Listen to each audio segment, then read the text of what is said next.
ఊహించలేదు బ్రదర్. మేము పాస్ అయితే గొప్ప అనుకున్నాం, బండి వస్తే గొప్ప అనుకున్నాం, ఇల్లు కట్టుకుంటే గొప్ప అనుకున్నాం, పెళ్ళి అయితే గొప్ప అనుకున్నాం, ఉద్యోగం వస్తే గొప్ప, ప్రమోషన్ వస్తే గొప్ప, ఇవన్నీ మేము తలంచినాం. మీవన్నీ అద్భుత ఆశ్చర్య కార్యాలు చూసినారు brother.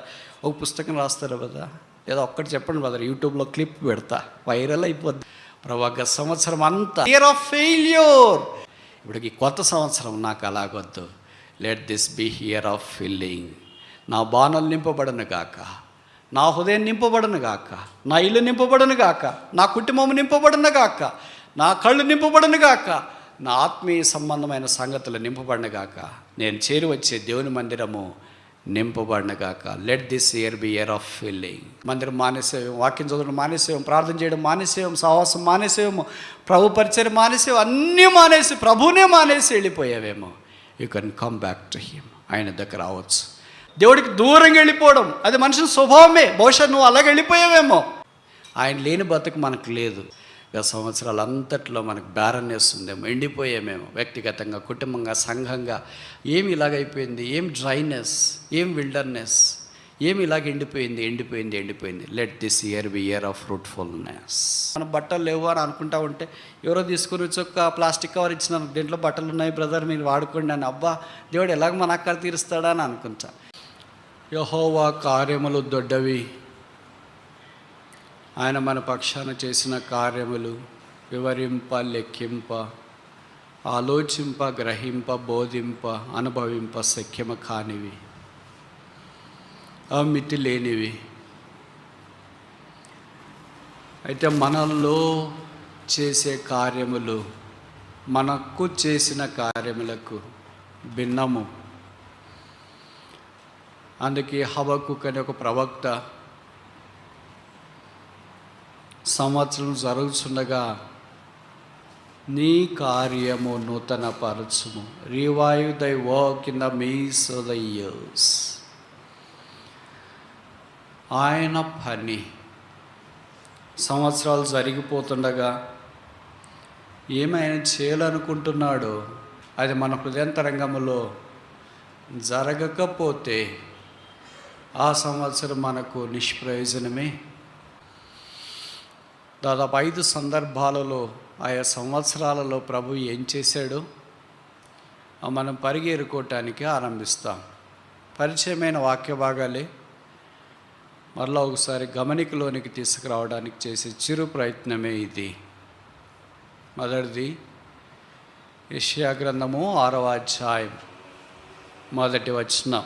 Book of Isaiah chapter 6 verse 1. యెషయా గ్రంథము 6వ అధ్యాయము 1వ వచనం. Isaiah chapter 6 verse 1.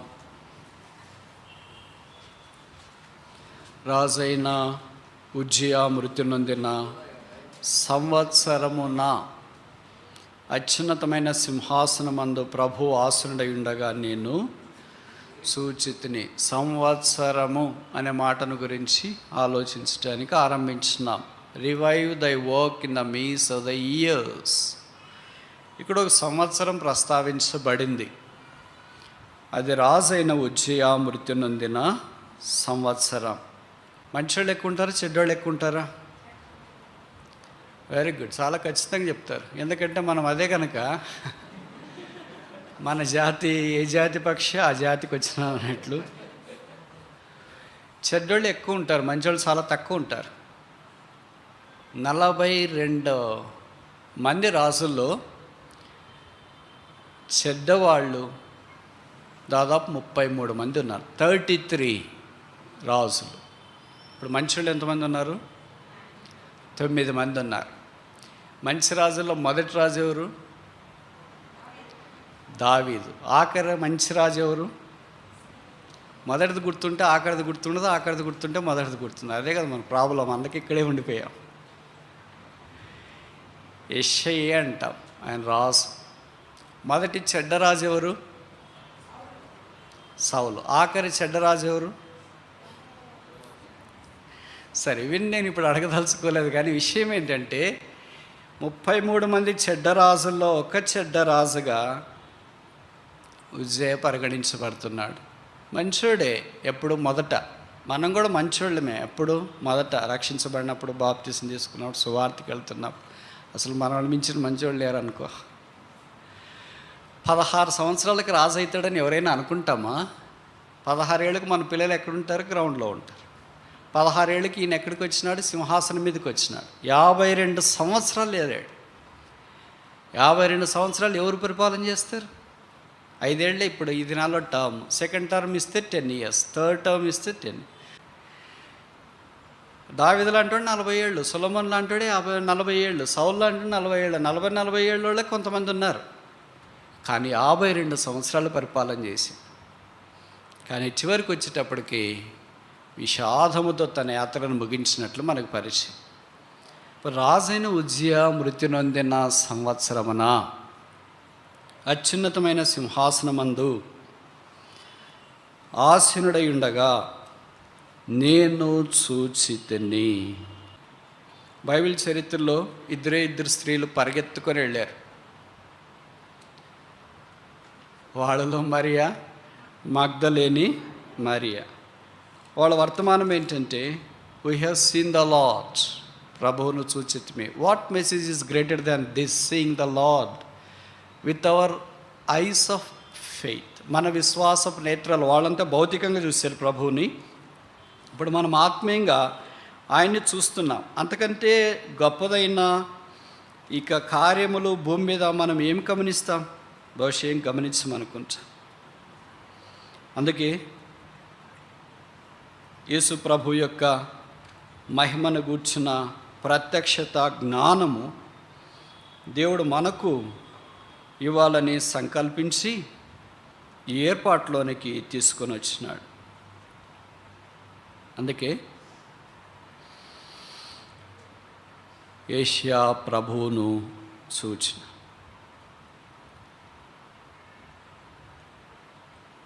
ఇది ఒక దేవాలయం. అక్కడ బలిపీఠం ఉంది, శరాపులు ఉన్నారు, అగ్ని ఉంది. అక్కడ మరి ఎంతమంది వ్యక్తులు ఉన్నారో తెలియదు. ఈయన కూడా అక్కడ ఉన్నాడు. మిగతా వాళ్ళు ఏమయ్యారు? మన మాదిరి అటు ఇటు సరదాగా ఉన్నారేమో తెలియదు. మిగతా వాళ్ళని దేవుడు ఎందుకు టచ్ చేయలేదు? మిగతా వాళ్ళతో దేవుడు ఎందుకు మాట్లాడలేదు? దేవాలయం అయిన తర్వాత ఒక్కళ్ళే ఉండరు కదా, వేరే వాళ్ళు కూడా ఉంటారు కదా. పాత నిబంధనలు షిలోహు అదేంటి సమూయేలు ఉన్న దేవాలయం, సమూయేలు మొదటి గ్రంథంలో మనం చూస్తాం కదా. అక్కడ సమూయేలు ఉన్నాడు, ఏలీ ఉన్నాడు, కుటుంబం అంతా ఉంది కదా. మరి ఇక్కడ మిగతా వాళ్ళు ఏమయ్యారో తెలియదు. యెషయాతో దేవుడు మాట్లాడటానికి ఆరంభించినాడు. ఇవన్నీ మనకు పరిచయం. సరే, ఇప్పుడు మన భాగంలోనికి రావడానికి ప్రయత్నం చేస్తాం. సింహాసనమందు ఆసీనుడైన దేవుడు, భూమి మీద సింహాసనాలు, భూమి మీద రాజులు, భూమి మీద ప్రభుత్వాలు, భూమి మీద పరిస్థితులు అన్నీ తొలగించబడిన, there is a one king that reigneth the whole the kingdom with all might and power. సమస్త అధికారంతోనూ శక్తితోనూ ఒక రాజు భూమి అంతటిని పరిపాలన చేస్తున్నాడు. His throne is not empty. ఆయన సింహాసనము ఖాళీగా లేదు. మీలో చాలామందికి తెలుసు కదా, ఉద్యోగాలు చేస్తుంటారు. ఎవరైనా పెద్ద ఆఫీసర్ ట్రాన్స్ఫర్ అయిపోయిన తర్వాత ఏం చేస్తారు? వేరే ఆయనకి అక్కడ ప్రమోషన్ ఇచ్చలేదు, అక్కడ తీసుకురాక మునుపు ఇన్ఛార్జ్ ఇస్తారు. వేరే వాళ్ళు ఛార్జ్ తీసుకొని చేస్తారు. ఒక కలెక్టర్ ఇక్కడ నిండిపోతే ఇంకొక కలెక్టర్కి ఇన్ఛార్జ్, లేదా జాయింట్ కలెక్టర్కి ఇన్ఛార్జ్ ఇస్తారు. ఒక వైస్ ఛాన్సలర్ వెళ్ళిపోతే ఇంకొక యూనివర్సిటీ వైస్ ఛాన్సలర్కి ఇస్తారు. ఇలాగ ఇన్ఛార్జీలు ఉంటాయి. But there is no incharge in the scriptures. దేవుని యొక్క వాక్యంలో, దేవుని యొక్క రాజ్యంలో అలాంటి ఇన్ఛార్జ్ అనేది లేదు. There is a one monarch, royal king raining the whole world. అందుకే Hebrew 1:1 చెప్పబడింది, తన మహత్తు గల మాడు చేత సమస్తమును నిర్వహిస్తున్న దేవుడు. ఆయన ఎక్కడున్నాడంటే సింహాసనం మీద ఉన్నాడు. His throne is not empty, but here is a king who is always on the seat, willing to attend all the needy people that comes to him that belong to his kingdom. ఆయన రాజ్యానికి చెందిన ప్రజలైన వారు ఆయన సింహాసనం దగ్గర ఎప్పుడు సమీపించడానికి ఆ రాజు సింహాసనం మీద ఉన్నాడు. ఆయన సీట్లో లేడు. ఆయన ఎన్నడు ఎవరు ఎప్పుడు చెప్పటానికి వీల్లేదు. ఆయన లీవ్ పెట్టినాడు. ఆయన హాస్పిటల్లో ఉన్నాడు. షుగర్ ఎక్కువైంది, బీపీ ఎక్కువైంది, ఆయన రాలేడు. హాస్పిటల్ నుండి వర్క్ చేస్తున్నాడు. ఆయన క్యాంప్ ఆఫీస్లో ఉన్నాడు. No, he is the king seated on the throne. ఆయన రాజ్యం మీద ఆసీనుడై పరిపాలన జరిగిస్తున్నాడు. ఆ రాజు ఉన్నంత దాకా, ఆ సింహాసనం ఉన్నంత దాకా ప్రజలందరికీ ఏముందంటే దేవుని యొక్క దర్శనం. సరే, ఇప్పుడు నేను మిమ్మల్ని ఒక మాట అడగొచ్చా? మొదటే చెప్తున్నా, నేను మిమ్మల్ని అడిగేంతటి వాడిని కాదని. కానీ వాక్యము మీద గమనం ఉంచడానికి ఇది ఒక చిరు ప్రయత్నం. ఎన్నిసార్లు దేవుడు సింహాసనం మీద ఆసీనుడైనట్లు బైబిల్లో రాశారు? మొదటి ప్రశ్న. ఇప్పుడు 5 ప్రశ్నలు ఉంటాయి. రెండో ప్రశ్న, మొదట ఎక్కడ దేవుడు సింహాసనం మీద ఆసీనుడైనట్లు రాయబడింది? మూడో ప్రశ్న, ఆఖరిగా దేవుడు సింహాసనం మీద ఆసీనుడైనాడని ఎక్కడ రాయబడింది? నాలుగో ప్రశ్న, పాత నిబంధనలో ఎన్నిసార్లు ఉంది, కొత్త నిబంధనలో ఎన్నిసార్లు? ఐదో ప్రశ్న, ఆఖరి ప్రశ్న, మనకు అలాగ సింహాసనాసనుడైన దేవుడు ఏమన్నా కనిపిస్తాడా ఈ పాపిష్టి కళ్ళకి? పాపమే కనిపిస్తుందా? ఈ 5వ ప్రశ్నకి జవాబు మనందరి దగ్గర ఉంది, నా దగ్గర కూడా ఉంది. మొదటి 4 ప్రశ్నలకు జవాబు బైబిల్లోనే ఉంది. మీరు ప్రయత్నం చేస్తారా? నేనే చెప్పమంటారా? చెప్పటానికి కదా బ్రదర్ మిమ్మల్ని రమ్మనిండేది అంటారా? సింహాసనమందు ఆసీనుడైన దేవుడు అనేది మనకు ఊరట కలిగించే మాట. అందుకే ఇవి ఎన్నిసార్లు రాయబడింది, ఎక్కడ రాయబడింది అని చూడటానికి మనం పూనుకుంటే మనకు ప్రోత్సాహం, వెట్ట, ఆదరణ కలుగుతుంది. మొదటిది, 14 సార్లు బైబిల్లో ఈ మాట గ్రంథస్థం చేయబడింది, 14 టైమ్స్. మొదటిది రాజుల మొదటి గ్రంథము 22వ అధ్యాయం 19వ వచనం. 1 King chapter 22 verse 19. 1 King chapter 22 verse 19. మిఖాయా ఇట్లనెను, యెహోవా సెలవిచ్చిన మాట ఆలకించుము. యెహోవా సింహాసనాసీనుడయుండగా పరలోక సైన్యమంతయు ఆయన కుడి పార్శ్వమునను ఎడమ పార్శ్వమునను నిలిచిండట నేను సూచితనే. What a magnanimous display of his king. ఆ రాజు యొక్క వైభవము, ఆ రాజు సింహాసనము ఎంత వైభవంగా మనకు కనిపిస్తుందో చూడండి. కనుక మొదటిసారి నాకు తెలిసి ఇక్కడ సింహాసనాసీనుడు అనే మాట దేవుడు అయినట్లు వాక్యంలో మనం చూస్తాం. ఇవి 14 సార్లు రాయబడింది. ఆఖరికి ఎక్కడ రాయబడిందంటే మనందరికి బాగా తెలుసు, ప్రకటన గ్రంథం 21వ అధ్యాయం 5వ వచనం. ప్రకటన 21:5 వచనం. Revelation chapter 21 verse 5. Revolution 21 verse 5. అప్పుడు సింహాసనాసీనుడైన వాడు, ఇదిగో సమస్తమును నూతనమైనవిగా చేయుచున్నాను. అప్పుడు సింహాసనాసీనుడైన వాడు. కనుక ఆయన సింహాసనముతో పరిపాలన ఆరంభించబడుతుంది, సింహాసనముతో ముగించబడుతుంది. ఆయన సింహాసనమే మనకు ప్రాధాన్యత అన్న సంగతి గుర్తించాలి. సరే, ఇప్పుడు కొన్ని ప్రశ్నలకు జవాబులు చెప్పినాం. ఎన్నిసార్లు అనే దానికి జవాబు చెప్పాను అనుకుంటా, చెప్పానా? 14 సార్లు. మొదట ఎక్కడ ఆరంభించబడింది చెప్పాను అనుకుంటా, ఆఖరికి ఎక్కడ ఆరంభించబడింది చెప్పాను అనుకుంటా. ఇప్పుడు స్థూలమైన ప్రశ్న ఏంటంటే, పాత నిబంధనలు ఎన్నిసార్లు, కొత్త నిబంధనలు ఎన్నిసార్లు? ఒకవేళ అది చెప్పడము ఇబ్బంది అనిపిస్తే డైరెక్ట్ క్వశ్చన్ ఒకటి చెప్పండి, పాత నిబంధనలు ఎక్కువసార్లు రాసి, కొత్త నిబంధనలు ఎక్కువసార్లు రాసింటారా? Absolutely true. I congratulate you.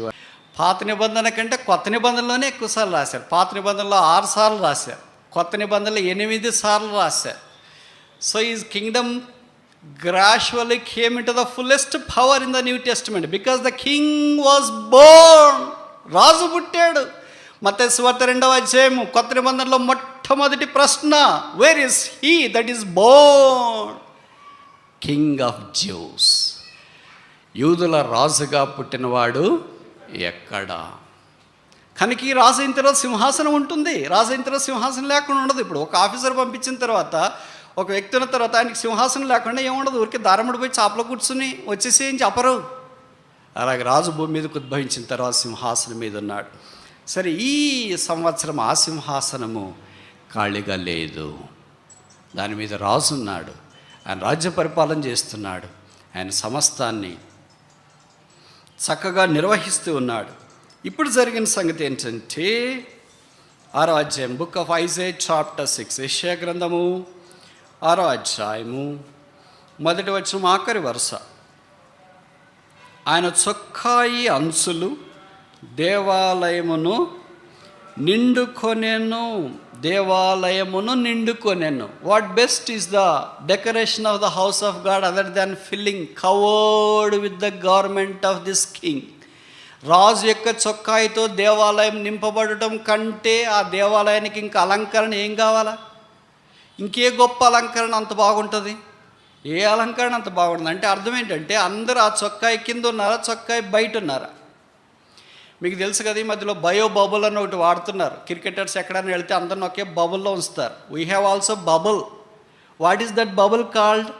The garment bubble of Jesus Christ. ఆయన చొక్కాయి అంతా కప్పేశాడు. అందుకనే ఆరాధన చేసేటప్పుడు ఆయా సందర్భాల్లో కొంతమంది ఏం చెప్తుంటామంటే, ఆరాధన చేసేటప్పుడు అనవసరంగా పని లేకపోయినా కూడా బయటికి వెళ్ళొద్దండి, ప్రార్థన చేసేటప్పుడు బయటికి వెళ్ళొద్దని చెప్తుంటాం. కానీ మీలో కొంతమందికి ఏమనిపిస్తుంది, ఈయన చెప్పేది మేము ఎక్కడ వింటాంలే, దానికంటే బయట వినేదే మేలని బయటికి వెళ్తూ ఉంటాం. ఇక్కడ ఉద్దేశం ఏంటంటే మేము చెప్పేది చాలా బాగుందని కాదని అర్థము. నువ్వు చొక్కాయి ప్రభువు వారికి కప్పినాడు. ఇప్పుడు నువ్వు బయటికి వెళ్ళాలంటే ఏం చేయాలి? చెప్పరేంటి అంత అమాయకంగా ఉండొద్దు, నాకు తెలుసులే. చొక్కాయి తీసుకొని పోవాలా? ఒక పెద్ద ఆఫీసర్ వచ్చినాడు, చొక్కాయి కప్పేశాడు అనుకోండి, అంతా తీసుకొని పోవాలంటే ఏం చేస్తారు? ఒక కలెక్టర్ దగ్గరికి వెళ్ళాం, ఒక రాజకీయ నాయకుల దగ్గరికి వెళ్ళాం, ఒక అధికారి దగ్గరికి వెళ్ళాం, ఎంతో భయభక్తులతో నమ్రతతో కూర్చున్నాం. ఇప్పుడు బయటికి వెళ్తున్నామంటే అర్థం ఏంటి? అనవసరం కూడా ఆయన చొక్కాయి తీసి బయటికి వెళ్తున్నాం. మళ్ళీ వచ్చేటప్పుడు ఏం చేయాలా? ఆయన చొక్కాయి తాగాలి. పాపముతో లేదా రోగముతో బాధపడుతున్న ఒక స్త్రీ యేసుప్రభు దగ్గరికి వచ్చింది. ఆమె దూరంగా వెళ్ళి అన్నారు. ఆయన అంగి యొక్క వస్త్రపు చెంగు, చొక్కాయి సంగతి పర్వాలేదు, వస్త్రపు చెంగు, అది మనం ఏమంటాం బార్డరా, అది ముట్టుకుంటే చాలని వచ్చింది. ఆయన చొక్కాయిలో అంతా శక్తి ఉంది. ఆయన చొక్కాయి కింద మనం కప్పబడి ఉన్నాం. Let this year be year of filling. ఈ సంవత్సరము నింపబడిన సంవత్సరం అయి ఉండనుగాక. ఏమి నింపినాడు? బైబిల్లో చాలా ఉన్నాయి, కనీసం 5 ఉన్నాయి. ఇప్పుడు సమయార్థబాటును బట్టి నేను ఏమీ చెప్పను వాటిని. ఇక్కడ ఒకటి ఏంటంటే, ఆయన చొక్కాయి దేవాలయమును నింపుకొని ఉన్నది. ఆయన చొక్కాయిలో శక్తి ఉంది. అందుకని మీకు తెలుసు కదా, ఆయన చొక్కాయి శిల దగ్గర ఉన్నప్పుడు కూడా దొంగలు ఏం చేశారు, సైనికులు ఏం చేశారు, అక్కడికి వచ్చిన ప్రజలు ఏం చేశారు, ఎలాగైనా సరే అది పంచుకోవటానికి చీట్లు వేశారు. ఎప్పుడైనా మీరు ఎక్కడైనా విన్నారా చొక్కాయి పంచుకోవటానికి చీట్లు వేసినారు అనేది? This is the only incident in the whole Bible. ఇప్పుడు మామూలుగా ఒక ఉదాహరణ చెప్తాను. మీరు కొంతమందికి మీ తల్లిదండ్రులు పెద్దోళ్ళకి చనిపోయింటారు, వాళ్ళు కట్టుకునే చీరనో మంచి బట్టలు ఏదో ఉన్నాయి. మీరు 4 అన్నదమ్ములు లేదా అక్క చెల్లెళ్ళు ఉంటారు. మీరు చీటీ వేసి తీసుకునే వాళ్ళు ఉంటే చేయొద్దండి. మమ్మీ చీర నాకు, డాడీ కోటు నాకు, మమ్మీ బైబిల్ నాకు, డాడీది ఇది అని ఉన్నోళ్ళు చీటీలు వేసేసుకునే వాళ్ళు ఎవరైనా ఉంటే చేయొద్దండి. ఎవరో ఒకరు పెద్దోళ్ళు ఏం చెప్తారు, అమ్మాయి నీకు ఇష్టం కదా మమ్మీ చీర తీసుకో, రే నీకు ఇష్టం కదా డాడీ సూట్ తీసుకో, నీకు ఇష్టం కదా డాడీ బైబిల్ తీసుకో అంటే ఆడ ఆత్మీయుడు మందిరికి వెళ్తుంటాడు. నీకు ఇష్టం కదా డాడీది పలానా తీసుకో. దానికి చీట్లు వేరు, వాళ్ళు ఫ్యామిలీ మెంబర్స్ కదా, వారికి అంత ఇచ్చింది. ఇది ఎంత విలువైనదంటే ఎవరు పోగొట్టుకోవటానికి ఇష్టపడట్లేదు. ఐ వాంట్ అన్నప్పుడు ఏమయ్యాలా? That is the power of his governments. ఆయన వస్త్రములో ఉన్న శక్తి అది. మనందరినీ ప్రేమించి మనకిప్పుడు ఆయన రక్షణ వస్త్రాన్ని అలంకరింపజేసినాడు, ఆనంద వస్త్రాన్ని అలంకరింపజేసి, నీతి వస్త్రాన్ని అలంకరింపజేసినాడు. ఇప్పుడు ఏం చెప్తున్నాడంటే, నేను ధరించిన వస్త్రము కంటే. నేను ఒక మాట చెప్పనా, మీరేమనుకోకపోతే, మీలో చాలామంది తల్లిదండ్రులు ఉన్నారు కదా, మీరు ధరించిన వస్త్రాల విలువ కంటే మీ పిల్లలు ధరించిన వస్త్రాల విలువ ఎక్కువ ఉండాలనుకుంటారా, తక్కువ ఉండాలనుకుంటారా? అబద్ధం చెప్పండి.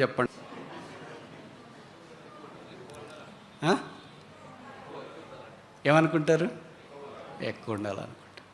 మీరు కద్దరిది ఏదో మామూలుగా వేసినా మీ కొడుకు మాత్రం Arrow, Louis Philippe, jungle, Zodiac వేయాలనుకుంటారు. మీరు మామూలు దారెమ్మడి పోయి ఏదో ఒకటి ధర్మవరం, పోచంపల్లి కొన్నా వాళ్ళు మాత్రము బెనారస్ సిల్క్ నల్లిస్లోనా చెన్నై బొమ్మనాస్లో కొనాలనుకుంటే, ఎందుకంటే పిల్లలు కదా, వాళ్ళు బాగుండాలి కదా, they should look rich decent. ఎవరు పిల్లలు వాళ్ళు, ఎవరు అమ్మాయి వాళ్ళు, ఎవరు అబ్బాయి వాళ్ళు? 9 నెలలు మోసి కన్న తల్లిదండ్రులకి తమ కంటే తమ పిల్లలు రిచ్గా బాగా ఉండాలని అనుకున్నప్పుడు, పరలోకమందున దేవుడు శిలువలో మనల్ని కనుట కొరకై తన కుమారుని శిలువ మీదకి పంపించి ఆ చొక్కాయి ఊడదీసి ఆ చొక్కాయి మార్చి ఇప్పుడు రక్షణ వస్త్రం, ఉల్లాస వస్త్రం, నీటి వస్త్రం, మైమర్పించే వస్త్రాలు, పరిశుద్ధమైన వస్త్రం ఆయన మనకు ధైర్యం చేశాడు. మీ అందరికీ తెలుసు కదా, యాకోబు తనకిష్టమైన కుమారుడని యోసేపును ప్రేమించినప్పుడు యోసేపుకు రంగురంగుల చొక్కా, తను ఎప్పుడు రంగురంగుల చొక్కా వేసుకున్నట్లు వాక్యంలో మనం చూడము. 12 మందిని కన్నాడు, ఆయన వేసుకుంటే తప్పేంటి? ప్రైమ్ మినిస్టర్ తండ్రి వేసుకుంటే తప్పేంటి?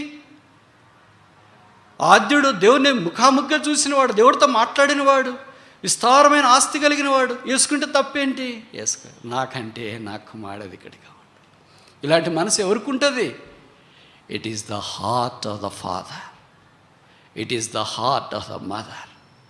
మన ప్రభువు కూడా అలాంటి తండ్రి. అందుకే బైబిల్లో రాయబడిన తండ్రి తన కుమారుల మీద జాలిపడినట్లు ఆయన మన మీద జాలిపడ్డాడు. నీకు కలిగిన చొక్కాలన్నీ మురికి పేలికలే. బైబిల్లో రాయబడింది మనుషుని యొక్క నీతి క్రియలన్నీ మురికి పేలికలే. అలాగే బైబిల్లో రాయబడింది ఆదామవ్వలు దిగంబర్లై ఉన్నారు. నువ్వు దిగంబరికి ఎంతకాలం పరిగెత్తావు? How long you will run without clothes? How long you will run naked? Do you not stop there? అక్కడ ఆగవా? మీరు చెప్పండి, మామూలు బట్టల కంటే చర్మపు చొక్కాయలు కాస్ట్లే, మామూలుగా పట్టు టెరికాట్ కద్దరు గిద్దరు ఏది కాస్ట్లీ? లెదర్ గార్మెంట్స్ కొన్నారు, లెదర్ బ్యాగ్ పట్టినారు, లెదర్ చెప్పులు వేసినారు. లెదర్ దేవుడే మొట్టమొదటి లెదర్ తయారు చేసినాడు. మనం లెదర్ కోట్లు వేసుకున్నాం చూడండి, నేను చెప్పాల్సిన పని లేదు. మొట్టమొదటి దేవుడే తయారు చేసి, the first manufacture of leather industry was God. వారికే లెదర్ గార్మెంట్స్ ఇచ్చినాడు. They are now rich. ఎందుకు లెదర్ కొంటారు? క్వాలిటీ. ఎంతైనా, ఎంత వర్షం పడినా, ఎంత చలి పడినా, ఎంత ఏమైనా అది పాడక, అదే నిత్య రక్షణ. ఈ రక్షణ అంగీకరించువా? యెహోవా సంవత్సరం జరుగుతుండగా నీ కార్యమాలో నూతన పరచుము. కనుక ఈ సంవత్సరము మొదటిది ఏంటంటే ఇయర్ ఆఫ్ ఫిల్లింగ్. దేవా నన్ను నింపు నీ చొక్కాయితో, నీ రక్షణతో, నీ పరిశుద్ధతతో, నీ మహిమతో, నీ సింహాసనంతో నన్ను నింపు. Let me in the bubble of దై గార్మెంట్స్. నీ చొక్కా యొక్క బబుల్లో నేను ఉండనట్లు నాకు సహాయించి. రెండోది చూస్తామా? 65వ కీర్తన 11వ వచనం. Psalm 65 verse 11. 65వ కీర్తన 11వ వచనం. Psalm 65 verse 11. 65వ కీర్తన 11వ వచనం. సంవత్సరమును నీ దయాకిరీటము ధరింపజేసి ఉన్నావు, నీ జాడలు సారం వెజ్జలుచున్నవి. ఇది దావీదు రాసిన కీర్తన. ఆయనకు ఒక సంవత్సరం గడవడమే చాలా కష్టము, ఎందుకంటే శత్రువులు ఎక్కువ ఉన్నారు. మీరు అనుకుంటారేమో క్రైస్తవులు అంటే శత్రువులే ఉండకూడదు అని. నేను కూడా చాలా కాలం అలాగే అనుకునేవాడిని. తర్వాత అర్థమైంది ఏంటంటే, ఎంత ఎక్కువ ఆత్మీయంగా ఉంటామో అంత ఎక్కువ మంది శత్రువులు ఉంటారు అని అర్థం. అంటే మాకు ఎక్కువ మంది శత్రువులు ఉన్నారు కదా, నేను ఎక్కువ ఆత్మీయుడిని అనొద్దండి. కొన్ని మినహాయింపులు ఉంటాయి ప్రధానికి. 23వ కీర్తనలో దావీదు రాస్తున్నాడు, నా శత్రువుల ఎదుట నీవు నాకు శత్రువులు. బహువచనం. శత్రువు ఏకవచనం. ఒకే శత్రువు అయితే సాతాను. శత్రువులు అంటే ఎంతోమంది ఉన్నారు ఆయనకు. సౌలు లాంటి వాళ్ళు, అదోని లాంటి వాళ్ళు, అబ్షాలోము లాంటి వాళ్ళు, ఇలా చాలామంది శత్రువులు ఆయన మీద దాడి చేయడానికి పూనుకుంటూ వచ్చినాయి. అందుకే కొత్త నిబంధనలో ప్రభు కూడా చెప్పాడు, మీ శత్రువు కొరకు ప్రార్థన చేయడి కాదు, మీ శత్రువును ప్రేమించుడి కాదు. శత్రువును ప్రేమించడం అంటే మనం ప్రేమించకూడదు, ఎందుకంటే డెవిల్. మీ శత్రువులను ప్రేమించుడి అంటే మనతో పాటు వాళ్ళు మనుషులే, కానీ శత్రుత్వం కలిగిన వాళ్ళు. కనుక విచిత్రం ఏంటంటే, ఈ సంవత్సరం కూడా ఆయన కొత్త సంవత్సరం వచ్చింది. ఆ సంవత్సరం ఎలాగుంటుందా అని అనుకుంటా ఉన్నాడు. కానీ దేవుడు దావీదును ఆ సంవత్సరం ఒక దయాకిరీటముతో నింపినాడు. ఇప్పుడు నేను ఇలాగ చెప్పొచ్చా?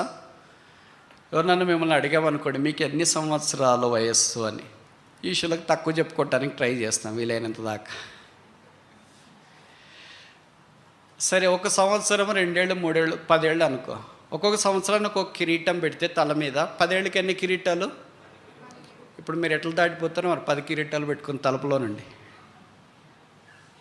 ఎట్లా కార్లో కూర్చుంటారు? దేవుడు ఎంత కనికరం కలిగిన వాడంటే మన విషయమై అలాగ మనల్ని కిరీటంతో అలంకరింప చేయాలని కోరుతాడు. అందుకే మన వీవీఎస్లో కూడా పిల్లలకి లాస్ట్ డే మనం ఏం చేస్తాం, ప్రొఫెషనల్ రోజు కిరీటాలు. దానికి పోట్లాడే పిల్లలు ఉన్నారు, పోట్లాడే తల్లిదండ్రులు కూడా ఉన్నారు, సండే క్లాస్ టీచర్స్ కూడా. మావానికి కిరీటం లేదు, మావాడికి కిరీటం, అది కాగితం కిరీటం. కొద్దిసేపు ఓపెనర్ అయిపోయిన తర్వాత అది పోద్ది, వాళ్ళే చించేస్తారు పిల్లలే. కానీ ఆ కిరీటం అంటే వాళ్ళకి ఎంత, ఇదేం మిస్ యూనివర్స్ కిరీటమా, వచ్చే సంవత్సరం దాకా అలాగే ఉండాలా, వేరే వాళ్ళకి ఇవ్వాలంటానికి. భౌతికమైన కిరీటాలే. మనం కిరీటం చూస్తే ఫోటో తీసుకొని, ఇప్పుడు పిల్లలు మనం ఎంతో ముద్దగా చూసుకోవాలనుకుంటాం. మన పిల్లలు కిరీటం పెట్టుకుంటే ఎంత మనకి ఇష్టమో, మనకు కూడా దేవుడు 1 సంవత్సరం అనే కిరీటం ధరింపజేసినప్పుడు పెట్టిన వెంటనే మనం ఎలాగుంటాం? బాగుంది పో, వెళ్ళిపో అంటామా? ఎంత ముచ్చటగా చూసుకుంటాం. అటు తిరుగు, ఇటు తిరిగి, ఎటు తిరిగినా అదే నలుపే, అదే ఎరుపే. కూర్చున్నా అదే, నిలబడినా అదే, ఏం చేసినా అదే. కానీ మన సంబరం తీరదు కదా. అందుకే అటు తిప్పి ఇటు తిప్పి ఫోటోలు తీసుకొని ఇంకెంతో వాట్సాప్లోన ఇంకా వైరల్. భౌతికమైన తల్లిదండ్రులమైన మనము, మన పిల్లల కిరీట విషయం అంత ఇష్టం ఉన్నప్పుడు, ఆత్మీయమైన తండ్రి, సెలవులో కన్న తండ్రి, మనం 1 సంవత్సరం ఆయనతో పాటు నడిచి వచ్చినప్పుడు 1 సంవత్సరం అనే కిరీటం పెట్టి, ఇప్పుడు భౌతికమైన కిరీటాలు పక్కన పెట్టండి. ఇప్పుడు ఆత్మీయంగా రక్షించబడి 10 ఏళ్ళు అంటే 10 కిరీటాలు ఉన్నాయి మనకి, ఒకదాని మీద ఒకటి, ఒకదాని మీద ఒకటి. 20 ఏళ్ళు ఉంటే 20. చిన్నదంటే ఏంటి, తక్కువ చేసినామేమో, దేవుడి కొరకు ఇష్టమైన ప్రాణం జీవించట్లేదేమో. దేవుడికి ఇష్టమైతే భవిష్యత్ పెద్ద కిరీటం పెట్టి, అందుకని ఆ కిరీటధారి అయిన ప్రభువును బైబిల్లో మనకు రాయబడింది కదా, మహిమరాజు సన్నిధిన్ మకుటదారులై ఆ దినాన ఆ కిరీటాన్ని ప్రభు సన్నిధిలో మనం చూడనైనా. ఇప్పుడు పెట్టుకున్న కిరీటం ఎప్పుడు తీసేస్తాం తెలుసా? ఎప్పుడు తీసేస్తాం? ప్రకటన గ్రంథం 4వ అధ్యాయము, వారు తమ కిరీటములను సింహాసనం మీదట పడవేసి, ఆ సింహాసనం దగ్గర చూసేంత దాకా ఏమున్నాయి, కిరీటాలే కనిపిస్తాయి. కానీ మనం ఏం చేస్తున్నాం, అవన్నీ తీసేసి శానాలు కొట్టుకుని తిరుగుతున్నాం. దేవుని కిరీటం అంతా పోయింది, కానీ మనకేం కనిపిస్తుంది? ఇదే కనిపిస్తూ ఉంది. ఆ తీసేసే దినం దాకా దేవుడి కిరీటము అనుగ్రహించినాడు. ఎలాంటి కిరీటం అంటే కింద రాసాడు 65:11, కీర్తన 65:11, నీ జాడలు సారము వెదజల్లుచున్నవి, fatness splash on the path. ఆయన జాడలు సారం, ఇంగ్లీష్లో రాశారు ఫ్యాట్నెస్ అంటే కొవ్వు, అంటే చాలా ఇంకెక్కువ హైయెస్ట్ ప్రివిలేజ్. ఆ సంవత్సరాన్ని అంతటిని ఎలాగ నింపుతున్నాడంటే మాంసం ఎముకలతో కాదు, కొవ్వుని నింపుతున్నారు. ఇప్పుడంటే పాతకాలంలో మాంసం తీసుకోవటానికి కొట్ట దగ్గరికి వెళితే వాళ్ళు ఎముకలే ఇచ్చేవాళ్ళు. ఎముకలేదు, కొద్ది కొవ్వు కూడా ఇవ్వు అనేవాళ్ళు. అంటే అప్పుడు నూనె తక్కువ ఉండేది కదా, మనం కూడా ఎక్కువ తినాలి అప్పుడు నూనె. అందుకనే కొవ్వు ఇవ్వు అనేవాళ్ళు. సార్ లేదు సార్, ఇది కొద్దిగా సార్ ఉండేది అంటాడు.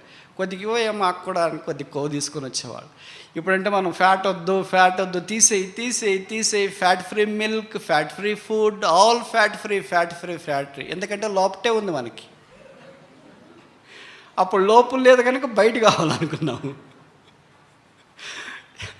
ఇప్పుడు బయట వద్దు, ఎందుకంటే లోపుతుంది కనుకనే.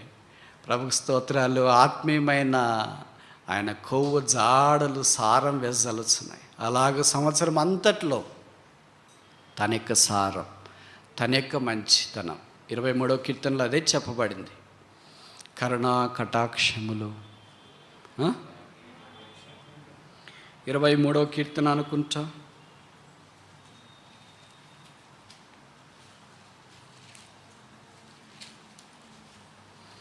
సరే, 103వ కీర్తన చూస్తామా? 103వ కీర్తన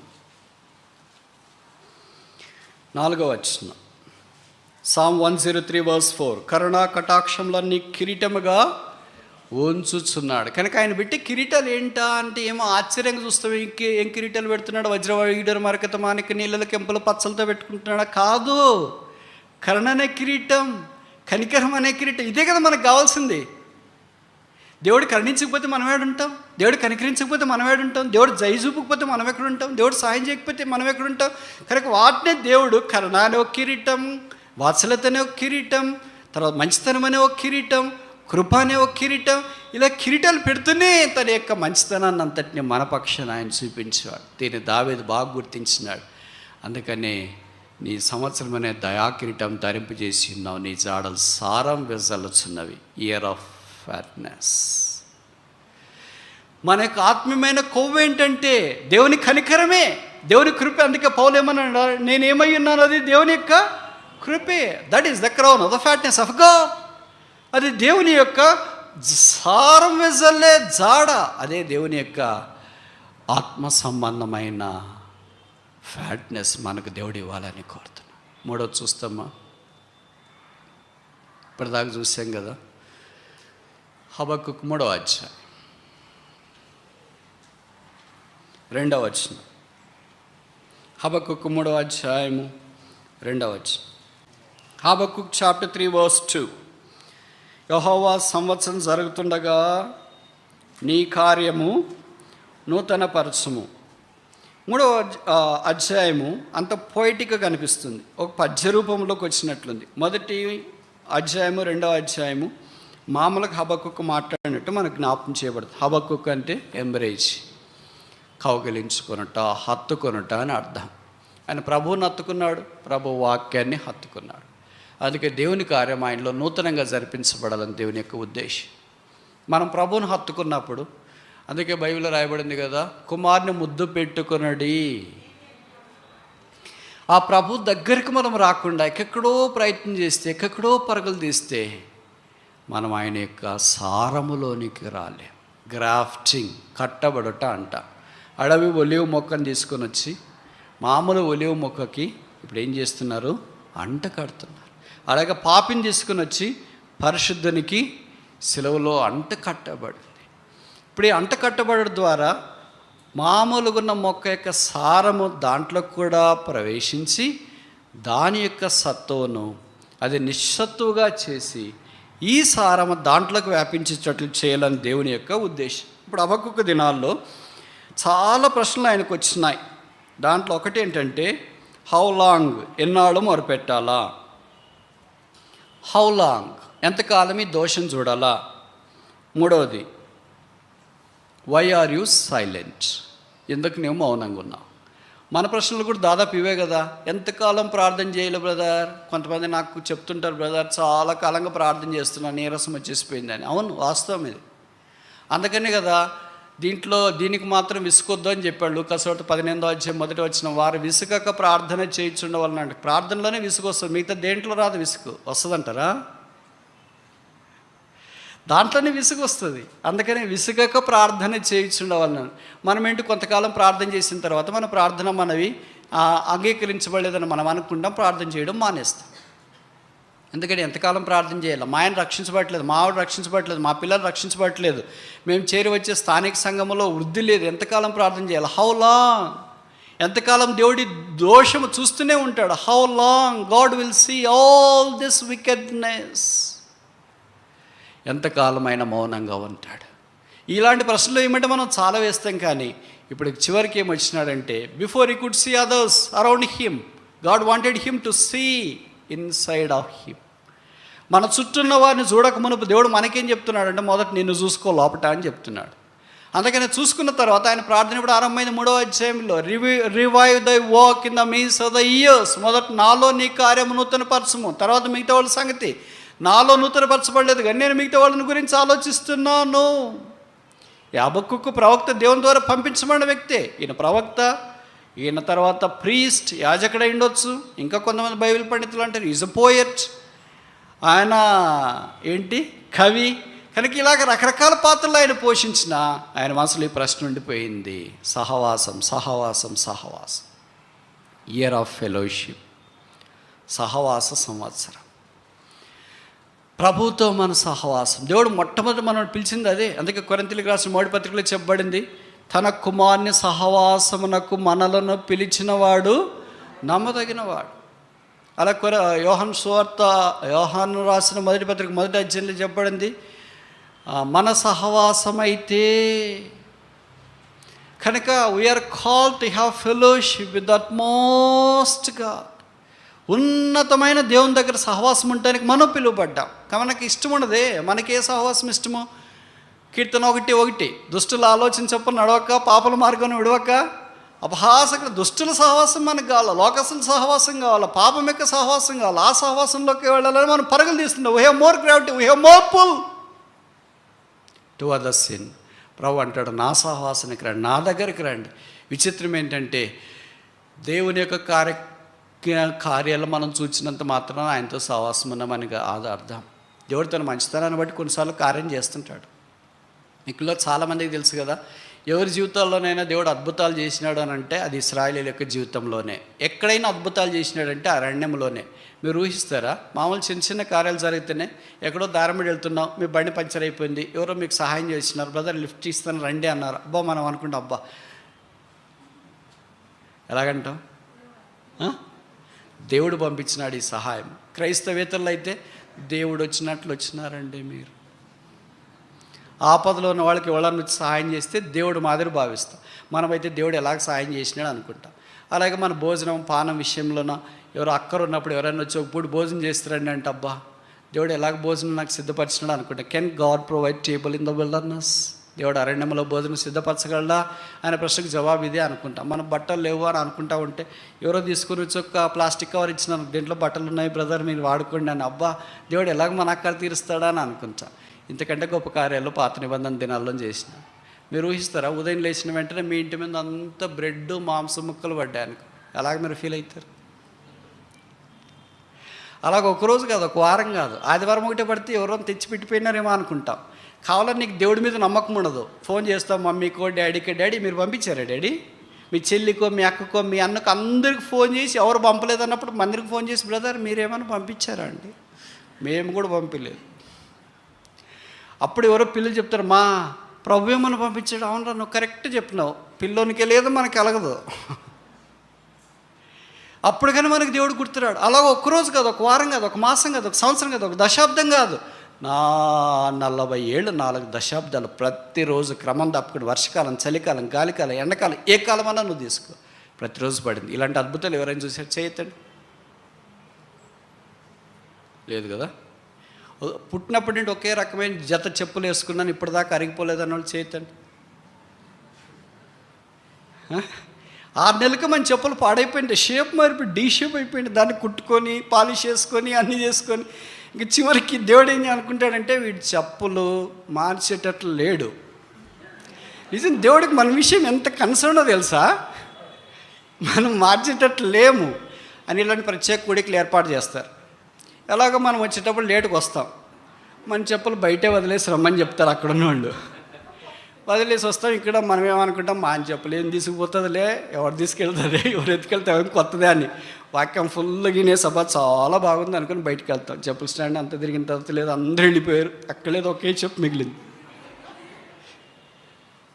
ఏంటంటే పిల్లలు చెప్తారు, అంకుల్ ఇదేనా అంకుల్, కుక్ ఎత్తుకుపోయింది అంకుల్.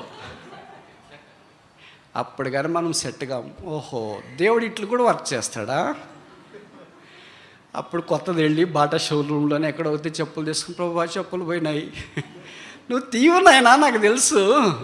అందుకే మీరు బాగా గుర్తుపెట్టుకోండి, ఒకే డ్రెస్ వేసుకున్నారు అనుకో, ఎప్పుడు ఇది అదే అదే అదే వేసుకుంటే ఇదేం మార్చేటట్టు లేడని దేవుడే సెట్ చేస్తాడు. ఎక్కడో బయట పోతా ఉంటే ఏదో హూక్ తగులుకుంటుంది బస్సులోనే, ఎక్కడో ఆ తగులుకుంటే కానీ మనం తీసేయము. దేవుడు మనలాంటి వాళ్ళు ఎంతమందిని చూసాడంటే 6,000 సంవత్సరాలు మానవ చరిత్రలో బిలియన్లు చూసినారు. మనమేమనుకుంటామంటే దేవుడు ఏం చేస్తాడు, దేవుడు ఏం చేస్తాడు. దేవుని వర్క్ చాలా సింపుల్గా దేవుడు చేస్తూ వచ్చి 40 సంవత్సరాలు వాళ్ళు చెప్పులు మార్చలేదు. 40 సంవత్సరాలు హాస్పిటల్కి వెళ్ళకుండా ఉన్నారా? 40 సంవత్సరాలు జలుబు రాకుండా, జ్వరం లేకుండా, తర్వాత ఇంకేమి డీహైడ్రేషన్ లేకుండా, ఇంజెక్షన్, హాస్పిటల్కి పోకుండా ఉన్నోళ్ళు పాతకాలం వాళ్ళు ఉన్నారు. ఇప్పుడు వాళ్ళు కడుపులో ఉన్నప్పుడే హాస్పిటల్కి పోయింది. ఇన్ని అద్భుతాలు ఎవరు చూసారండి? ప్రతిరోజు బండలో నుండి నీళ్లు ప్రవహిస్తూ ఉంటే పోట్లాడేది లేదు. ట్యాప్ దగ్గరికి వెళ్ళి అక్క నేను ముందు వచ్చా, మీరు ముందు వచ్చారు, నేను 2 కడవలు పట్టుకున్నా, మీరు 3 కడవలు అని లేదు. ఎన్ని కావాలంటే అన్నీ fresh water gushed out of the rock. ఇప్పుడు ఇలాంటి వ్యక్తి ఒక దగ్గర మన మందిరంలోకి వచ్చినాడు అనుకో, ఆయనకు వాకింగ్ చెప్పేకి అవకాశం ఇచ్చినాం అనుకో, ఆయన ఇవన్నీ చెప్పాడు అనుకో, ఇప్పుడు మీరేమంటారు? ఇంకా మీటింగ్స్ పొడిగిస్తాంలేండి బ్రదర్. అసలు ఏం బ్రదర్, మీ సాక్ష్యం వింటుంటే మాకు వెంట్రుకలు నిక్కుపరుచుకుంటున్నాయి బ్రదర్.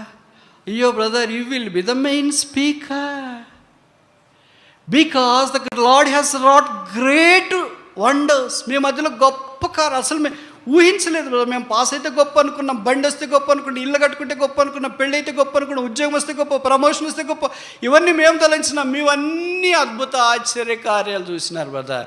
ఒక పుస్తకం రాస్తారు బ్రదర్, ఏదో ఒక్కటి చెప్పండి బ్రదర్, యూట్యూబ్లో క్లిప్ పెడతా, వైరల్ అయిపోద్ది. కానీ ఇశ్రాయేల్ గురించి బైబిల్ ఏం రాయబడిందంటే, వారు యెహోవాకు ఇష్టలుగా ఉండలేకపోయారు కనుక అనేకులు నశించు. మీరు ఊహిస్తారా 40 సంవత్సరాలు అద్భుతాలు చేసిన వాళ్ళు కూడా యెహోవాకి ఇష్టలు కాదని? ఇంకొక మాట రాసిన హెబ్రీ పత్రికలో, వారు యెహోవాకు కోపము రేపిరి గనక. ఇన్ని అద్భుతాలు దేవుని ద్వారా పొందిన వాళ్ళు కూడా కోపం రేపుతారా? So miracles have nothing to do with the fellowship with God. దేవుడితో సహవాసానికి అద్భుతాలకి ఇక్కడ సంబంధం లేదు. దేవుడు తన మహిమైశ్వర్యాన్ని బట్టి అద్భుతాలు జరిగించినాడు, కానీ మనము సహవాసంలోనికి రాలేకపోయాం. ఇంతకాలం దేవుని యొక్క అద్భుతాల గురించి మనం ఆలోచిస్తూ వచ్చినాం, ప్రభుకు స్తోత్రాలు. అయితే ఆయనతో మన సహవాసం ఎలాగుంది? హబక్కూకు అంటున్నాడు, యెహోవా నీ కార్యము నాలో నూతనపరచు. ఇప్పుడు దాకా 3 సంవత్సరాలు చూసాం. మొదటిది ఇయర్ ఆఫ్ ఫిల్లింగ్, యెషయా సంవత్సరం, నింపబడిన సంవత్సరం. రెండవది ఇయర్ ఆఫ్ ఫ్యాట్నెస్, సారము వెదజల్లుచున్న సంవత్సరం, దయాకిరీటం ఉంచబడిన సంవత్సరం. మూడవది ఇయర్ ఆఫ్ ఫెలోషిప్, సహవాస సంవత్సరం. 4, 5 చూసి ముగిస్తామా? ఆదికాండం 26వ అధ్యాయం. ఆదికాండం 26వ అధ్యాయం 12వ వచనం. Genesis chapter 26 verse 12. జెనసిస్ 26:12. ఇస్సాకు ఆ దేశమందున్న వాడై విత్తనం వేసి ఆ సంవత్సరం 100 ఫలం పొందెను. ఆ సంవత్సరం 100 ఫలం పొందాను. ఫలం, ఇయర్ ఆఫ్ ఫ్రూట్ఫుల్నెస్, ఫలవంతమైన సంవత్సరం. ఎప్పుడైనా ఒక మాట అడుగుతా, మీరు నేరుగా సూటికి జవాబు చెప్పండి. ఇక్కడ కొంతమంది గ్రామాల నుండి వచ్చిన వాళ్ళు ఉంటారేమో, మీకు పరిచయం ఉండొచ్చు, లేదా చదువుకుని ఉండొచ్చు. ఒక వ్యక్తి బయటికి వెళ్ళి పొలం దున్ని దాంట్లో విత్తనాలు వేసిన తర్వాత 100% విత్తనాలు వేసినాడు. ఒక 10 కేజీలు విత్తనాలు వేసినాడు. 10 కేజీల విత్తనాలన్నీ మొలుస్తాయా, మొలవా? 100% అంటే ఏమని అర్థం? మరి మీలో చాలామంది చదువుకునే వాళ్ళు ఉన్నారు కదా, కొన్ని ఎక్స్పెరిమెంట్లు చేస్తుంటాం. దాంట్లో కింద ఏం రాస్తామంటే experimental error, plus or minus. నీకు అంతకంటే ఎక్కువ రావచ్చు, అంతకంటే తక్కువ రావచ్చు. ప్రతి దాంట్లో ఎర్రర్ అనేది ఉంటుంది. అందుకని ఏది మెషర్ చేసినా, ఏది మనం కొలిచినా, ఏది తూచినా, ఎక్కడికి వెళ్ళినా ఏమంటామని ఎర్రర్ అంటాం. మనుషుల్లో కూడా హ్యూమన్ ఎర్రర్, మానవ పొరపాటు రాస్తుంటాడు. కంప్యూటర్లు చూస్తూనే అన్ని అక్షరాలు ఒకే రకంగా అనిపిస్తుంటాయి. ఒక ఆయన ఏం చేశాడంట, పెద్దగా రాసినాడు జీఓడి గాడ్ అని. చూడు బ్రదర్ ఎట్లుందో అని పంపించినాడంట. ఏమని? దేవుడు అనే దాన్ని రాసి. ఆయన చేసాడంట, చాలా బాగుంది బ్రదర్ అన్నాడు. ఇంకొక ఆయనకి పంపించినాడు, ఇంటి బ్రదర్ ఇంత తప్పు రాసావంటే. ఏం తప్పు రాశానండి? అంత బాగానే కనిపిస్తుంది కదా. కంప్యూటర్లో అలాగే తప్పులు ఉన్నా కూడా మనకి ఏమి కనపడు. దాంట్లో ప్రింట్ తీసింది. గాడ్ అంటే జీఓడి రాయాలి కానీ మీరేం డిఓజీ రాసారే అన్నాడంట. అర్థమైంది నేను చెప్పిన మాట? జీఓడి, డి ఇక్కడ తెచ్చి జీని అక్కడ పంపించిన. టిపోగ్రఫికల్ ఎర్రర్. పైన కళ్ళకి చూస్తూనే ఉంటాము కానీ కనపడదు. అయితే ఈ సాకు దగ్గరికి వచ్చేటప్పటికి ఆ సంవత్సరం 100. ప్రభువారు చెప్పిన ఉపమానం విత్తవాన్ని గురించి మత్తయి సువార్త 13వ అధ్యాయంలో, విత్తడానికి ఒక వ్యక్తి వెళ్ళాడు, విత్తనాలు విత్తాడు. కొన్ని త్రోవలో పడ్డాయి, కొన్ని రాతి నీళ్ళలో పడ్డాయి, కొన్ని ముళ్ళతుప్పలో పడ్డాయి, కొన్ని మంచి నీళ్ళలో కూడా పడ్డాయి. ఇప్పుడు ఎంత వేస్ట్ అయింది? 75% వేస్ట్ అయింది. ఎంత ఫలించింది? 25%. దాంట్లో కూడా గ్రేడ్స్ ఉన్నాయి, 30 అంతులు, 60 అంతులు, 100 అంతులు. మరి 20%లో ఇంత గ్రేడ్ ఉంటే ఇక్కడ ఇస్సాకు ఆ దేశమందు ఆ సంవత్సరము విత్తనం వేసి 100 అంతల ఫలం. అంటే what is impossible for a man is possible with God. Mark 10:27 says with God all things are possible. దేవుడికి సమస్తము సాధ్యమే. మార్కు 10:27 చెప్పాడు. బహుశా నీవు ఇక్కడ కూర్చున్నావేమో, ఇది దేవుడికి సాధ్యమా? నా కుటుంబం కట్టబడడం దేవునికి సాధ్యమా? నేను బాగుపడడం దేవునికి సాధ్యమా? నా జీవితం సెట్ కావడం దేవునికి సాధ్యమా? నా భర్త మారడం, నా భార్య మారడం, నా పిల్లలు మారడం, నేను చేస్తున్న ఉద్యోగ విషయంలో సమస్యలు, ఇవన్నీ దేవుడికి సాధ్యమా? God is a God of impossibilities. With God all things are possible. మీకు తెలుసు కదా ఈ మాట బైబిల్ ఎన్నిసార్లు రాశారు? How many times this word is mentioned in the whole scriptures? With God all things are possible. కనీసం 5 సార్లు రాసింటారు. పాత నిబంధనలో 3 సార్లు రాశారు, కొత్త నిబంధనలో కనీసం 2 సార్లు రాసింటారు. దేవుడికి సమస్తము సాధ్యమే. నేను సర్వశక్తి గల దేవుడు, నాకు అసాధ్యమైనది ఏదైనా కలదా?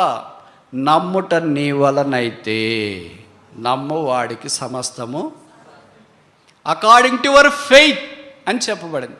కనుక దేవుడు ఎలాగ చేస్తాడంటే అకార్డింగ్ టు యువర్ ఫెయిత్. ఆ పదం కాకుండా అక్కడ వేరే పదం వాడింటే according to your riches, according to your ability, according to your availability, according to your beauty, handsomeness, charm, comeliness, prosperity, position, age అనే పదాలు వాడబడి ఇక్కడ మనలో చాలామంది ఉండేవాళ్ళం కాదు. విశ్వాసం చొప్పున అనేది కాకుండా డబ్బు చొప్పున, అధికారం చొప్పున, జ్ఞానం చొప్పున, తలాం చొప్పున, తర్వాత ఉద్యోగం చొప్పున, స్టేటస్ చొప్పున, కులం చొప్పున, ఏర్పాటు చొప్పున, ప్రాంతం చొప్పున, జియోగ్రఫికల్ లొకేషన్ చొప్పున మీకు జరుగును గాక అంటే బహుశా మనం ఇక్కడ ఎవరు అనుకుంటా? విశ్వాసము చొప్పున. అందుకే ప్రభు దగ్గరికి మనం వచ్చినప్పుడు విశ్వాస విషయంలో మనం ఎలాగున్నా, లూకా 18లో చెప్పబడిన మనిషి కుమారుడు భూమి మీదకి వచ్చినప్పుడు డబ్బుండ కనుగొననా, ఆస్తుండ కనుగొననా, స్థానాలుండ కనుగొననా అని బైబిల్లో రాయబడలేదు. విశ్వాసముండ కనుగొననా. విశ్వాసం లేకుండా దేవునికి ఇష్టలై ఉండుట అసాధ్యం. ఆయన ఎదుకొచ్చువాడు ఆయన ఉన్నాడనియో, ఆయన ఎందుకు నమ్మికుంచే వారికి ఆయన సహాయం చేయగలవాడనియో నమ్మవలెను కదా. తనకి ఈ నమ్మిక మనకు చాలా అవసరం. ఇస్సాకు దేవుడిని అలాగ నమ్మాడు. అందుకే విశ్వాస వీరుల చరిత్రలో ఆయన కూడా వచ్చినాడు. దేవుడు ఆయనకు 100 అంతల ఫలం దయచేసినాడు. Year of fruitfulness. గత సంవత్సరాలంతట్లో మనకు బ్యారన్నెస్ ఉందేమో, ఎండిపోయేమేమో, వ్యక్తిగతంగా, కుటుంబంగా, సంఘంగా. ఏమి ఇలాగైపోయింది? ఏం డ్రైనెస్, ఏం విల్డర్నెస్, ఏమి ఇలాగ ఎండిపోయింది. Let this year be year of fruitfulness. 5వ దాకా చూసి ముగిస్తామా? యెహోషువ, book of Joshua, chapter 5 verse 12. యెహోషువ 5:12. మరునాడు వారు ఈ దేశ పంటను తెలుసుండగా మన్నా మానిపోయిను. అటు తర్వాత ఇశ్రాయేలీయులకు మన్నా దొరకకపోయిను. ఆ సంవత్సరం వారు కనాను దేశ పంటను తినిరి. ఆ సంవత్సరం మనం ఆలోచించే మాట ఏంటి? సంవత్సరము ఉజ్జయామృతి పొందిన సంవత్సరం అనే దయాకిరీటం.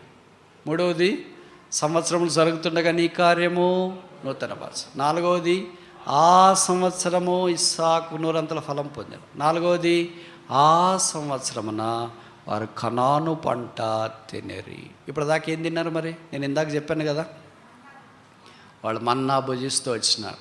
అంతకుముందు ఏం తిన్నారు? కీరకాయలు, కూరగాయలు, చేపలు, ఇవన్నీ వాళ్ళ ఐగుప్తులో వాళ్ళు తిన్నారు. ఇప్పుడు కనానులోకి వచ్చిన తర్వాత వారి భోజన పదార్థాలు మానిపోయినాయి. వారు కనాను పంటను తినరి.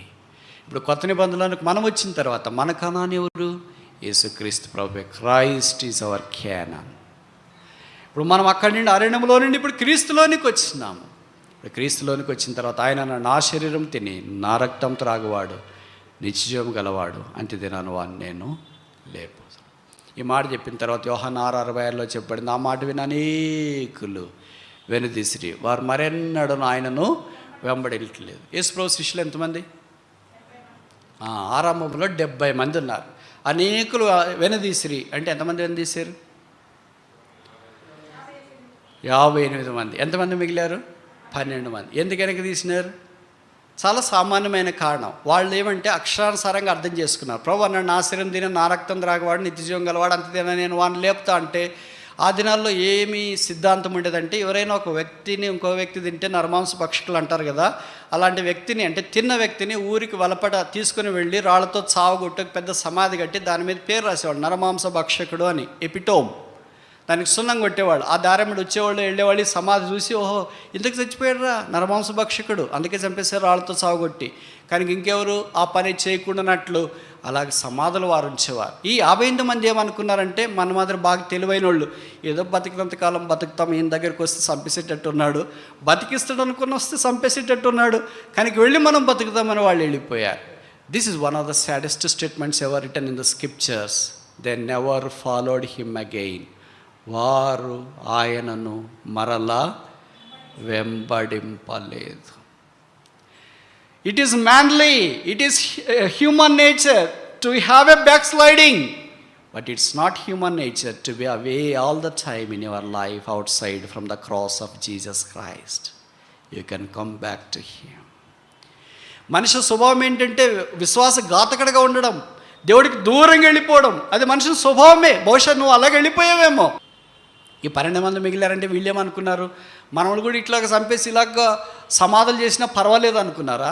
వాళ్ళేమనుకున్నారంటే, ఊహించండి మీరు, 12 మంది కలిసి ఒక మనిషిని తింటే ఆ మనిషి బతుకుతాడా చస్తాడా? 12 మంది కలిసి ఒక మనిషిని తిన్నారనుకోండి, ఇప్పుడు ఆ మనిషిని తినటానికి వీళ్ళు ప్రయత్నం చేసినప్పుడు ఆ మనిషి బతికింటాడా చచ్చింటాడా? 12 మంది తింటే చనిపోతాడు. కనుక మిగతా వాళ్ళు ఏమనుకుని ఉంటారు, ఆయన చచ్చిన తర్వాత మనం బతికినా ఏం లాభం ఉంది, let us die with him. ఆయనతో కూడా మనం చనిపోదా. ఆయన లేని బతుకు మనకు లేదు. ఎవరన్నా అందమైన స్త్రీ పురుషుడు లేదా భార్య భర్తలు వాళ్ళ భర్తను తక్కువ వయసులోనే పోగొట్టుకుంటే ఎంత బాధపడతారు. ఆయన లేని బతుకు నాకేం బతకలేదు శూన్యం, ఆవిడ లేని బతుకు నాకేం బతకలేదు శూన్యం. పిల్లలు పోగొట్టుకున్న వాళ్ళు ఇలాగే అంటారు, పిల్లలు లేని బతుకు నాకేం బతుకు లేదు శూన్యం అని. కనుక వీళ్ళు ఏమనుకున్నారు, ఈ 12 మంది మిగిలిన వాళ్ళు ఏమనుకున్నారంటే, ఆయన లేకపోతే ఇంక మనం బ్రతికేం లాభం ఉంది, let us die with him. ఆయనతో కూడా మనం చనిపోదాం. అందుకే ప్రభు పేతురు వైపు అన్నాడు, will you also go away? మీరును వెళ్ళిపోవాలని ఉన్నారా? పేతురు అన్నాడు, వేర్ షల్ వి గో? ఎక్కడికి వెళ్తాం? thou art the son of living God. సజీవుడైన దేవుడి కుమారుడైన క్రీస్తువు, నీవే జీవాహారం జీవపాని. ఇప్పుడు వెళ్ళిన వాళ్ళు ఎక్కడికి వెళ్ళారు మరి? వాళ్ళ పేర్లేంటి? Nobody nose. 70 మంది అని చెప్తున్నా, వాళ్ళ పేర్లు లేవు. కానీ 12 మంది బొంకిన వాళ్ళ పేర్లు, అప్పగించిన వాళ్ళ పేర్లు అన్నీ బైబిల్లో రాశారు. దేవుడికి ఎంతో దూరంగా వెళ్ళిపోయావేమో. మందిరం మానేసేవేమో, వాక్యం చదవడం మానేసేవేమో, ప్రార్థన చేయడం మానేసేవేమో, సహవాసం మానేసేవేమో, ప్రభు పరిచయం మానేసేవో, అన్నీ మానేసి ప్రభువునే మానేసి వెళ్ళిపోయావేమో. You can come back to him. ఆయన దగ్గర రావచ్చు.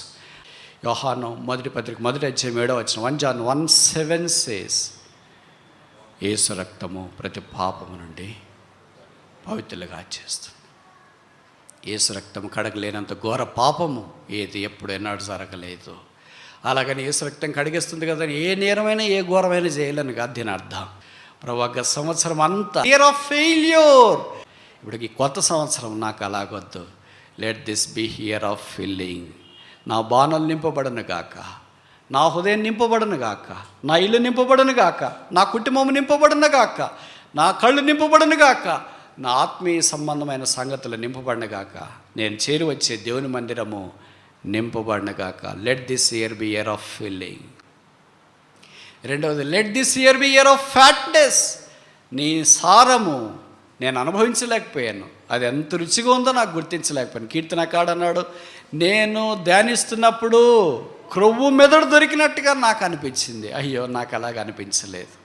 నువ్వంటేనే చేదైపోయింది, నువ్వంటేనే ఇబ్బంది అయింది, నువ్వంటేనే కష్టమైపోయింది, అసలు నీ మాట అంటేనే నాకు అలర్జీ అయింది, నన్ను క్షమించు. Let this year be year of fatness. మూడవది, యెహోవా నీ కార్యం నాలో నూతన పరచము. Let this year be year of fellowship. ఇది సహవాస సంవత్సరముగా ఉండను గాక. ఎంతో సహవాసం లోకముతో మనుషులతో కాని వాళ్ళతో చేశాను. దేవుడితో సహవాసం తక్కువైపోయింది. We want fellowship of people, that's good, that's horizontal fellowship. What about vertical fellowship? దేవుడితో మన సహవాసము ఎంత క్షీణించిపోయి, ఎంత తక్కువైపోయి. 4వది ఇయర్ ఆఫ్ ఫ్రూట్ఫుల్నెస్. నేను ఎంతో పండుతున్నాను. కొంతమంది చెప్తారు కదా, ఎంతో జీతం వస్తుంది బ్రదర్, ఎక్కడ పోతుందో తెలియదు. ఎంతో చదువుతున్నాం బ్రదర్. కొంతమంది విద్యార్థులు చెప్తుంటారు, ఎంతో చదివాను, క్వశ్చన్ పేపర్ ఇచ్చిన వెంటనే ఎక్కడికి వెళ్ళిందో తెలియదు చదివిందంతా. ఎన్నో వంటలు చేయడానికి పూనుకున్నా, ఒక్కటి కూడా కుదిరితే ఒట్టనుకో. ఎన్నో కార్యక్రమాలు, ఎంతో మెసేజ్ ప్రిపేర్ అయిన, పాయింట్లు జాయింట్లు ఉంటాయి కదా, ఓన్లీ పాయింట్లు, ఎక్కడికి వెళ్తుందో తెలియదు. ఎన్నో పాటలు, ఎన్నో పరిచర్యలు, ఎన్నో చేశాను. But there is no fruitfulness, ఫలం లేదు. 5వది ఆఖరిది, ఈ క్రీస్తు యొక్క సమృద్ధిలోనికి లేకుండా, ఇయర్ ఆఫ్ ఫుల్నెస్. సమృద్ధి లేకుండా ఎక్కడికో సమృద్ధి, సబ్స్టిట్యూట్స్, ఇదైతే మేలు, అదైతే మేలు, అదైతే మేలు, అదైతే మేలు, అదైతే మేలు. There is nothing that substitutes Christ. క్రీస్తుకు ప్రత్యామ్నాయమే లేదు, క్రీస్తు బలకు ప్రత్యామ్నాయమే లేదు, క్రీస్తు వాక్యానికి ప్రత్యామ్నాయమే లేదు, క్రీస్తు సంఘానికి ప్రత్యామ్నాయమే లేదు, క్రీస్తు ప్రజలకు ప్రత్యామ్నాయమే లేదు. There is no substitute for Christ, but I have followed the substitutes for Christ. క్రీస్తు కొరకైన ప్రత్యామ్నాయాలు వెతుకుతూ ఒక మెరేజ్ ఎండమా వైపు పరుగులు తీసినట్టు పరుగులు తీశాను. అరణ్యమంతా 40 ఏళ్ళు అవిధేయత చూపించినాను, రాలిపోయాను. ఇప్పుడు కనానైన క్రీస్తులోనికి వచ్చినాను, నన్ను కరుణించు. Let this year be year of fullness. ఇది సమృద్ధి అయిన సంవత్సరముగా ఉండని గాక. Lord revive thy works in the midst of the years. యెహోవా సంవత్సరం జరుగుతుండగా నీ కార్యము నాలో నూతనపరచు.